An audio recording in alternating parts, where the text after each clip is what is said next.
നിങ്ങളുടെ distant relation ആണെന്ന് പറഞ്ഞു. അപ്പൊ എങ്ങനെ കല്യാണം ആലോചിച്ചാന്നോ? അല്ല, ഞങ്ങൾ പ്രണയിച്ച് കല്യാണം കഴിച്ചാണ്.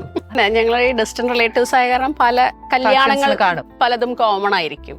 അപ്പൊ അതിനൊക്കെ പോകുമ്പോ ഇങ്ങനെ കാണും. എന്റെ ഫസ്റ്റ് കസിൻ കല്യാണം കഴിച്ചിട്ടുള്ളത് ആളുടെ ഫസ്റ്റ് കസിനെയാണ്. അപ്പോഴാണ് ഇങ്ങനെ കാണുന്നത്. റിലേഷൻ കുറച്ചുകൂടെ അടുത്തു. അപ്പോഴാണ് ശരിക്കും ഞങ്ങൾ അപ്പോഴാണ് ആദ്യമായിട്ട് കാണുന്നത്. പഠിക്കുകയൊക്കെ ആയ കാരണം കണ്ടിട്ടില്ലേ.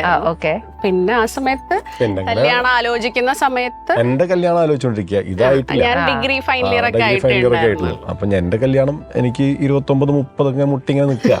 ഞാനിങ്ങനെ പോരാൻ പറഞ്ഞ് നിൽക്കണം.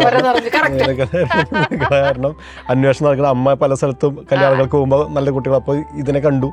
അപ്പൊ ഞാൻ കണ്ടു. അപ്പൊ ഞാൻ പറഞ്ഞു അതൊരു നല്ലൊരു കുട്ടിയുണ്ട് എന്നൊക്കെ പറഞ്ഞു. ഞങ്ങൾ പരിചയപ്പെട്ടിട്ടില്ല കേട്ടോ. അപ്പൊ അമ്മ ഇവിടുന്ന് അന്വേഷിച്ചിട്ട് പറഞ്ഞു ഇല്ല, ആ കുട്ടി +2 മറ്റോ പഠിച്ചുകൊണ്ടിരിക്കുകയെന്ന് പറഞ്ഞു. അപ്പോൾ അത് ഒരു റോങ് ഇൻഫർമേഷൻ. അപ്പോൾ ഡിഗ്രി ആയിട്ടുണ്ട്. അപ്പോൾ നമ്മളത് വിട്ടു. അത് കഴിഞ്ഞിട്ട് പിന്നെ എങ്ങനെയോ അവിടുത്തെ കോളേജിലത്തെ മേഴ്സി കോളേജിലാണ് പഠിച്ചത്. അറിയാം, പിന്നെ മഴയത്ത് മുൻപേ ഷൂട്ട് ചെയ്ത സ്ഥലം. മേഴ്സി കോളേജിൽ ഒരു ഫംഗ്ഷന് വേണ്ടിയിട്ട് എന്നെ അന്വേഷിച്ച്, നമ്പറൊക്കെ അന്വേഷിച്ച് ആ സമയത്ത് ചാന്തുപൊട്ടൊക്കെ കഴിഞ്ഞിരിക്കുക. അപ്പൊ ഇത് വിളിച്ചു കഴിഞ്ഞപ്പോ ഞങ്ങള് പിന്നെ പ്രണയമായി. അങ്ങനെ സംസാരിച്ച് ഞങ്ങൾ മാറ്റി. ഞാൻ വേറെന്തോ ഷൂട്ട് കാരണം വരാൻ പോകാൻ പറ്റില്ല. പക്ഷെ അതിന്റെ അപ്പോളജി ഒക്കെ